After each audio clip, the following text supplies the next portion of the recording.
An absolute critical part of an entrepreneur's journey is eventually selling their business. So in this video, we are going to be detailing the 8 key steps that we feel give you the best value possible and allow you to sell your business. So let's get into the steps of how we can achieve that.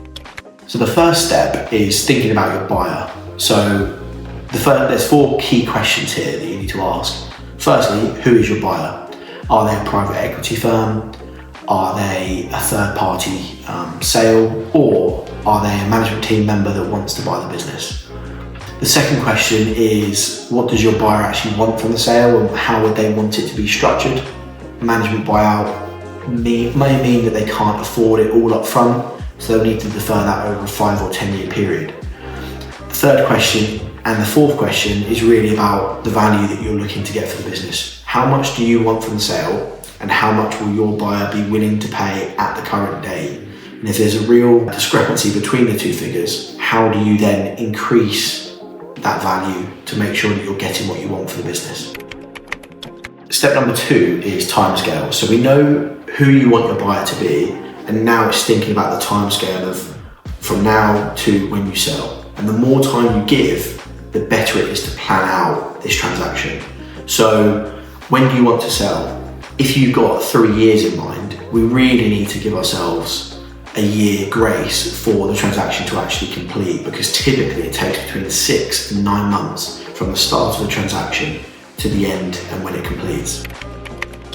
Step number 3 is the communication with your accountant or finance team. And there should be a massive focus on increasing your profit margins, cutting unnecessary expenditure and personal expenditure through the business accounts.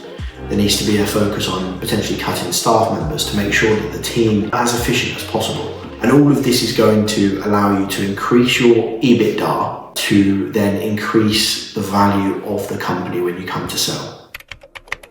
Step number 4 is your management structure and ensuring that you have the key pillars of management team in your business. So you need a finance director, you need an operations director, and you need a business development manager. They're the 3 pillars. So you've got sales covered, you've got operations covered, and you've got your financials covered. As an owner or operator, you need to be working on the business, not in the business. And that means removing yourself from the business, removing yourself as the point of contact, and allowing your management team to sort of manage the business and you oversee them. That's going to increase your value because you don't want to be tied to the business before a sale.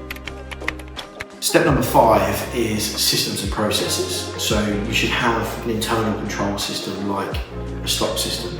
You should have an up-to-date, accurate CRM database.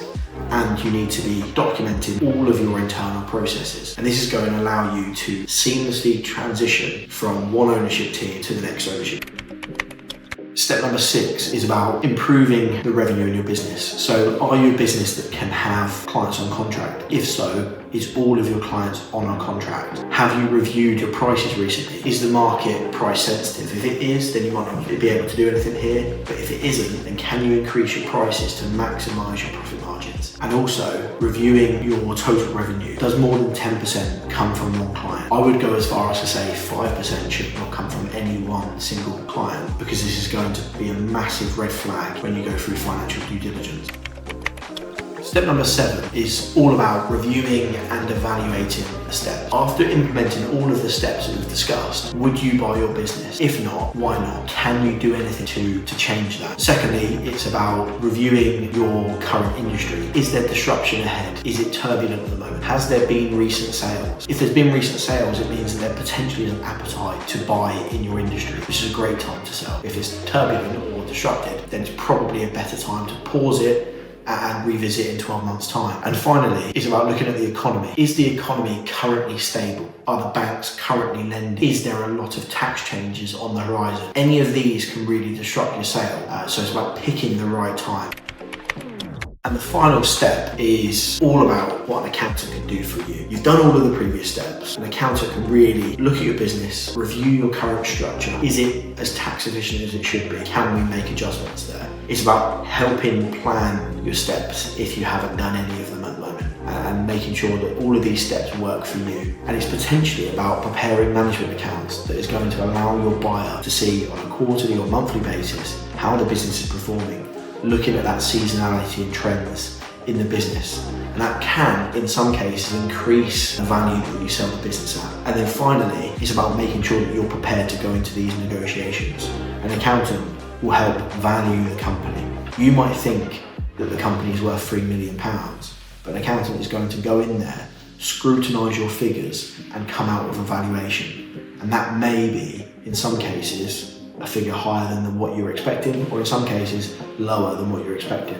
But it's really important that you go into these negotiations with a valuation from a professional in mind, so you can validate what you want for your business. So if all of these tips really helped you and you feel like you want to exit the business, but you need some advice around it, please feel free to get in contact with us today and we can really help you.